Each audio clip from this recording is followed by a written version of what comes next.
En 1498, el navegante portugués Vasco da Gama logró llegar a Calicut, actual Kozhikode, en la India, tras navegar a lo largo de la costa africana. Los portugueses estaban en condiciones de establecer una ruta marítima directa entre Europa y los centros de comercio de especias tan codiciadas como clavo, nuez moscada, pimienta, canela, azafrán y jengibre, entre otras. Para asentar la ruta, los portugueses decidieron enviar en 1505 una veintena de barcos que debieran asentar a Francisco de Almeida como primer virrey de la India. Entre las personas que viajaban en esa expedición se encontraba un joven de 25 años de edad que llevaba por nombre Fernando de Magallanes.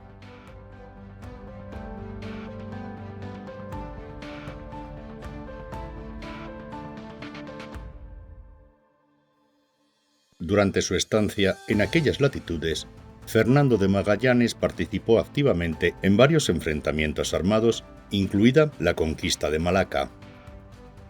Después de permanecer 7 años en Asia, Magallanes regresó a Portugal acompañado por su esclavo Enrique de Malaca. Poco después de su llegada a Lisboa, recibió noticias de que su gran amigo y posiblemente pariente Francisco Serrao, al que había salvado la vida en 1509, junto con una decena de supervivientes de la expedición enviada por el virrey Alfonso de Alburquerque a explorar el mar de Banda, había llegado a las Islas Molucas, en donde se había asentado, casado con una nativa y convertido en asesor militar del sultán de la isla de Ternate, Bayan Sural.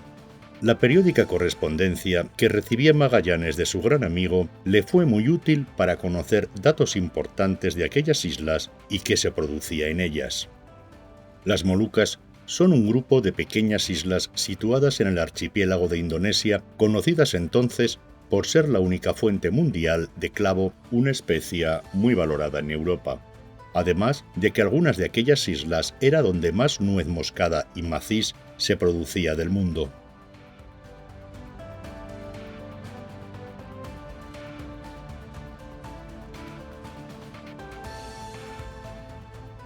Después de un periodo sin actividad militar, Fernando de Magallanes se unió a la expedición portuguesa que en 1513 partió hacia la costa noroccidental de África, con el propósito de asegurar y expandir los intereses estratégicos de Portugal en la región.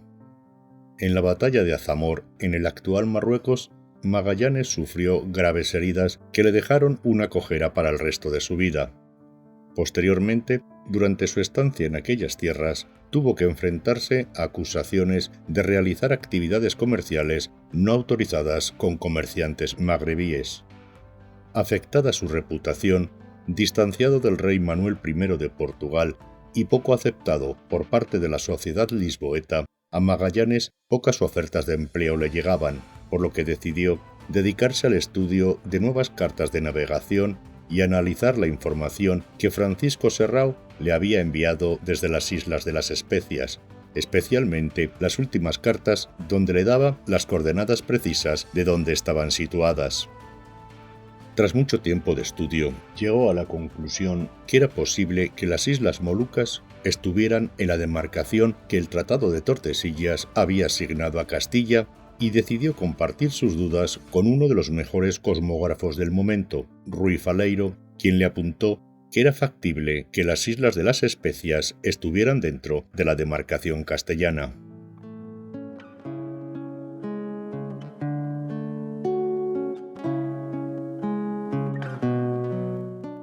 En septiembre de 1513, Vasco Núñez de Balboa divisó lo que llamó el Mar del Sur, demostrando que había un mar entre América y Asia.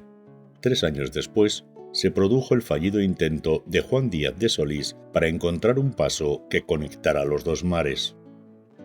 El navegante portugués, conocedor de todo esto, continuó buscando mapas que pudieran ofrecerle pistas sobre la ubicación de un posible paso. Aunque no hay evidencia sólida que lo respalde, es plausible que Magallanes encontrara inspiración para su proyecto en algún mapa que hallara. Según mencionaron Antonio Pigafetta y Francisco López de Gomara, Magallanes se vio influenciado por un mapa realizado por Martín Behaim, o incluso por el famoso globo terráqueo del geógrafo germano. Sin embargo, según muchos historiadores, ven más probable que Magallanes consultara múltiples fuentes, entre ellas el mapa de Martín Walsmüller, y Ruy Faleiro realizara muchos cálculos para elaborar su proyecto. Con su plan hecho, Fernando de Magallanes presentó a Manuel I de Portugal una propuesta alternativa para llegar a las Molucas en vez de bordeando África, optando por navegar al oeste, en la creencia generalizada entonces de que el mar que separaba América y Asia era muy estrecho. El monarca portugués rechazó la propuesta y, según algunos autores, también denegó el aumento de sueldo solicitado por Magallanes.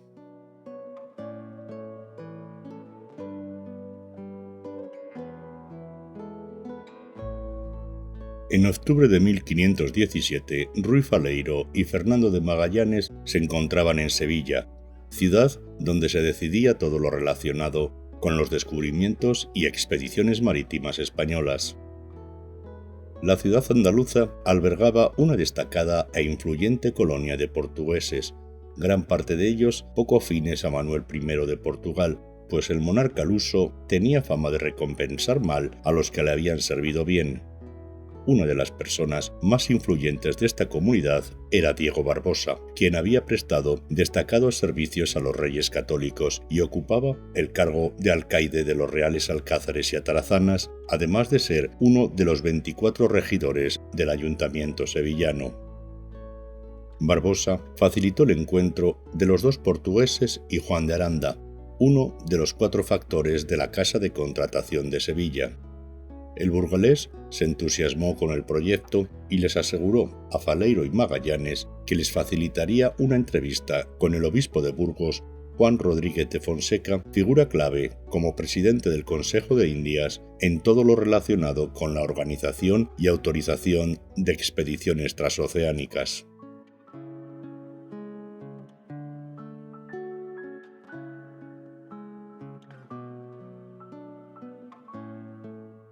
No hay consenso sobre cuándo aparece en escena Cristóbal de Haro, una figura fundamental en esta historia.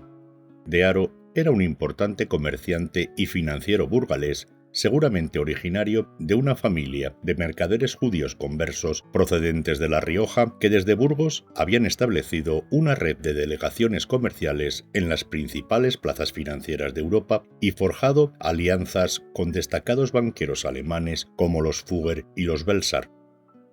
Cristóbal fue enviado por su hermano mayor, Diego, quien dirigía la casa familiar, a regir la delegación de Portugal. Desde Lisboa, el burgalés realizó operaciones comerciales exitosas con los establecimientos portugueses en el Atlántico e Índico, incluso financió una exploración clandestina que los portugueses realizaron sin éxito por el litoral atlántico de Sudamérica en busca de un paso interoceánico hacia las Islas de las Especias.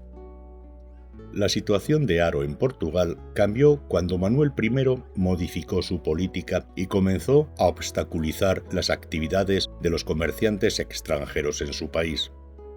Por un documento encontrado en la Cámara de Lisboa, hoy se conoce que el punto de inflexión para que el comerciante burgalés abandonara Portugal y regresara a su Castilla natal muy molesto con el monarca se produjo cuando Manuel I de Portugal no asumió ninguna responsabilidad por los daños causados, en teoría debidos a un error de sus militares, al hundirle a Cristóbal de Haro 16 navíos negreros. Algunos autores sugieren que fue entonces cuando Haro, en Lisboa, alentó a Magallanes a presentar su proyecto al rey Carlos I de España. Sin embargo, la mayoría de los historiadores sostienen que Cristóbal de Haro conoció el proyecto de Magallanes y Faleiro tras una reunión en Sevilla facilitada por Diego Barbosa y Juan de Aranda.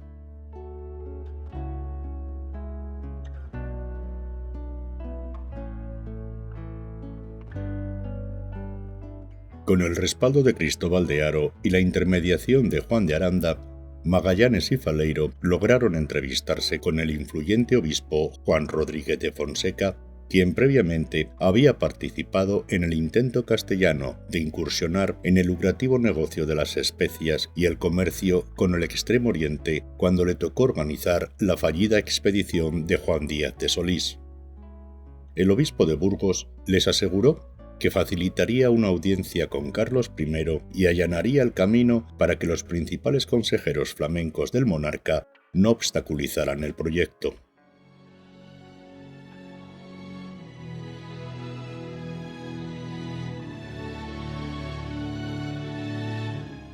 En marzo de 1518, Fernando de Magallanes, de 38 años de edad y recientemente casado con la joven Beatriz de Barbosa, hija de Diego Barbosa, se trasladó junto a Ruy Faleiro a Valladolid para reunirse con Carlos I.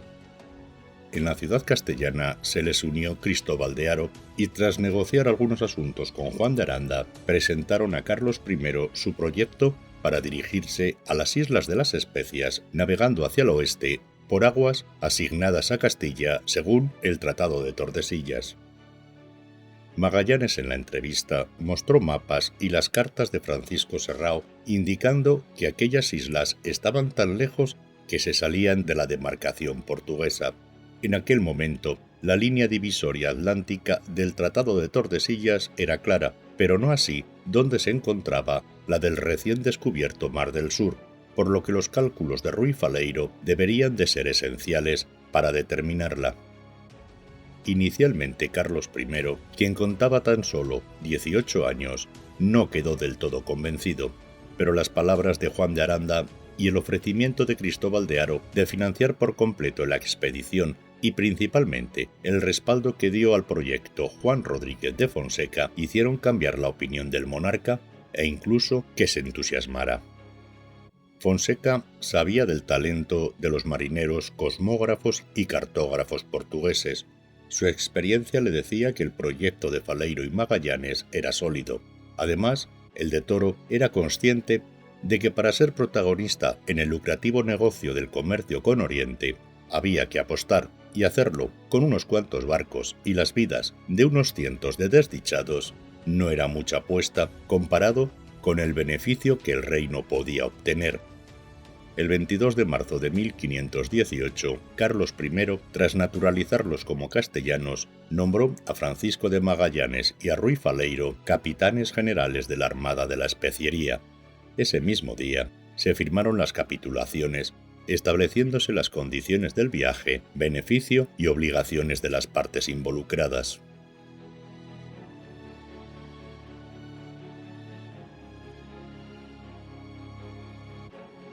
El coste de la expedición hoy sabemos que estuvo en torno a los 8,5 millones de maravedíes, una suma muy importante para la época. En un principio, la corona española correría con toda la financiación. Sin embargo, los excesivos gastos que tuvo Carlos I en su carrera por convertirse en emperador del Sacro Imperio Romano Germánico hicieron que con el tiempo el grupo financiero, agrupado en torno a Cristóbal de Haro, aportara 1,5 millones de maravedíes.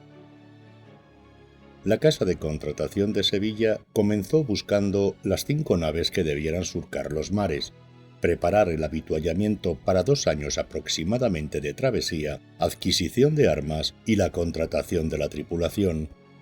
Ruy Faleiro y Magallanes, con el nombramiento que Carlos I les había otorgado y al cual pocos accedían de comendadores de la Orden de Santiago, se trasladaron a Sevilla para supervisar todos los preparativos de la expedición.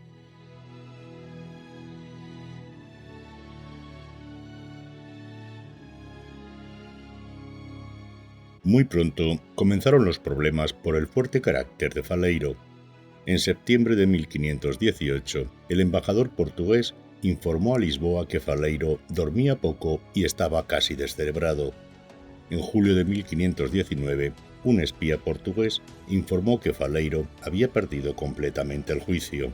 8 días más tarde, Rodríguez de Fonseca, por orden del rey, prometiéndole el mando de una futura expedición, retiró el de Covillana de la Armada a las Islas de las Especias, ordenándole permanecer en Sevilla y poner por escrito sus conocimientos sobre la determinación de las longitudes.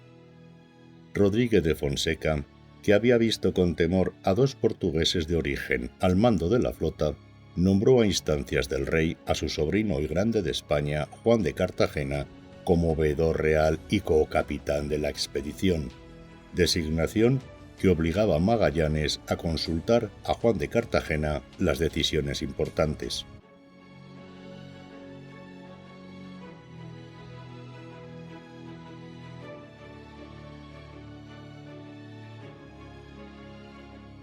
No fue fácil contratar a la tripulación. Pocos querían enrolarse en una expedición hacia lo desconocido, navegando por aguas no exploradas, interactuando con nativos de los cuales se desconocía todo y enfrentados, con seguridad, a numerosas penalidades. La mayoría preferían embarcarse hacia América, un lugar menos adverso. Al final, con esfuerzo y adelantando 4 mensualidades, se fue conformando la tripulación con personas de hasta 9 nacionalidades distintas. El grupo más numeroso era el de los españoles, principalmente andaluces y vascos, pero también había un buen número de italianos, franceses y portugueses. Gran parte de estos últimos eran familiares o allegados de Magallanes. En menor medida, también viajaban flamencos, alemanes, griegos, irlandeses y el esclavo de Magallanes, Enrique de Malaca.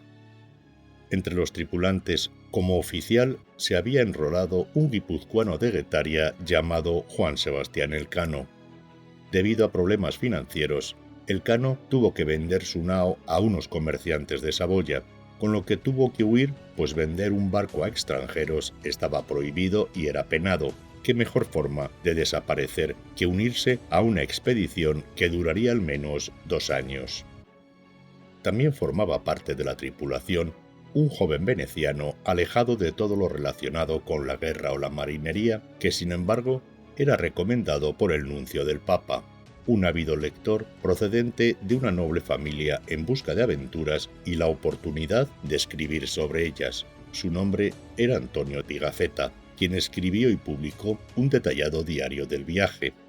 Gracias a su diario y a lo escrito por otros miembros de la tripulación, como Ginés de Mafra y el piloto Francisco Albo, junto a Maximilianus Transilvanus, quien tras entrevistar a varios de los supervivientes, publicó un libro en 1523, hoy son la base para conocer lo que aconteció en aquel viaje.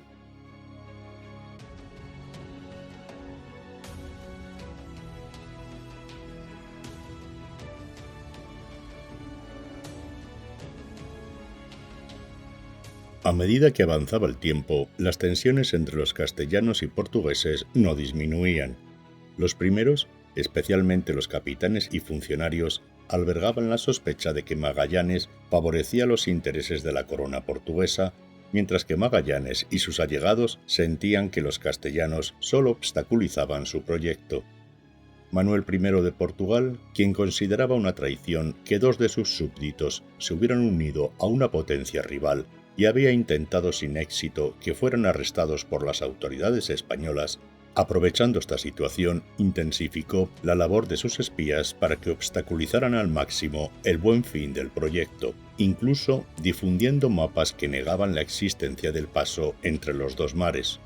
Por su parte, Carlos I de España obsequió a diversas cortes europeas con copias lujosamente elaboradas del Padrón Real, donde se mostraban las nuevas tierras descubiertas y en donde se había puesto mucho esmero en plasmar que las Islas Molucas estaban en su demarcación.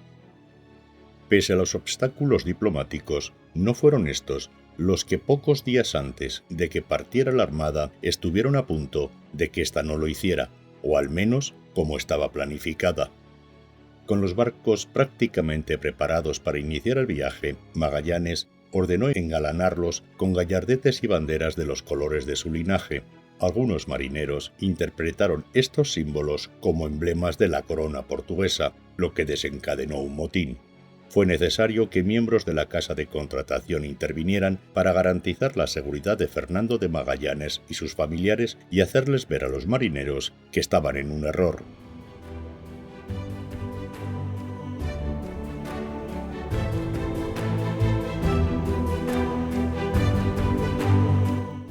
El 10 de agosto de 1519 zarpó de Sevilla la Armada de las Especias con destino a Sanlúcar de Barrameda.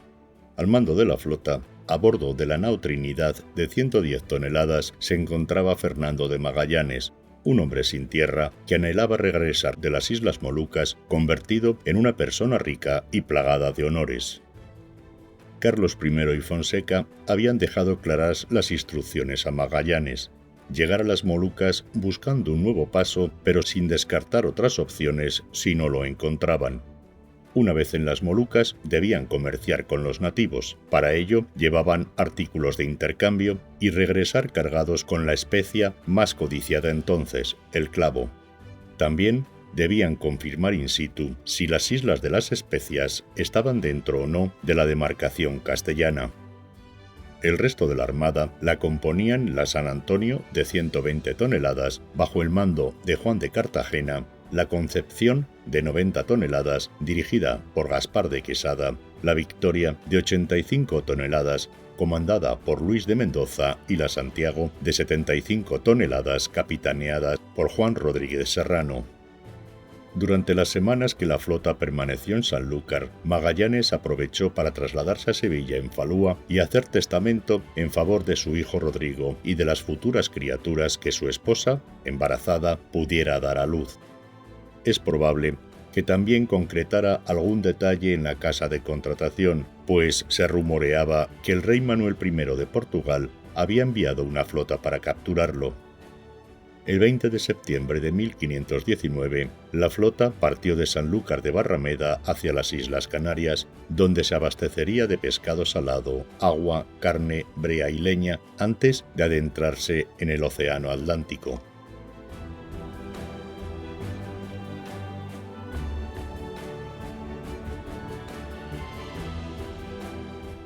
Aproximadamente 3 semanas permaneció la flota en Tenerife, tiempo que ha servido para que afloren algunas conjeturas. Unos sostienen que Magallanes decidió pasar ese tiempo en Canarias hasta estar seguro que la flota portuguesa que le perseguía estuviera lejos. Otros, basándose en poco más que un mensaje que recibió Magallanes, bien de su suegro o de otra persona, en el que le advertía de una conjura contra él, dirigida por Juan de Cartagena, especulan con la posibilidad de que Magallanes hubiera estado tentado de retornar al servicio de Manuel I de Portugal. De lo que sí hay constancia es que después de alguna baja en la tripulación, solventada con otras nuevas incorporaciones, unos 243 hombres para unos y entre 250 a 269 para otros, el 3 de octubre de 1519 se dispusieron a cruzar el Atlántico. Magallanes, siguiendo la ruta habitual de los portugueses, bordeó la costa africana hasta aproximadamente la actual Sierra Leona, desde donde puso rumbo al oeste. Las autoridades españolas, para evitar que la expedición fracasase en el caso de que a Magallanes le sucediera algo durante el viaje, le habían exigido en reiteradas ocasiones que indicara a los capitanes la ruta a seguir.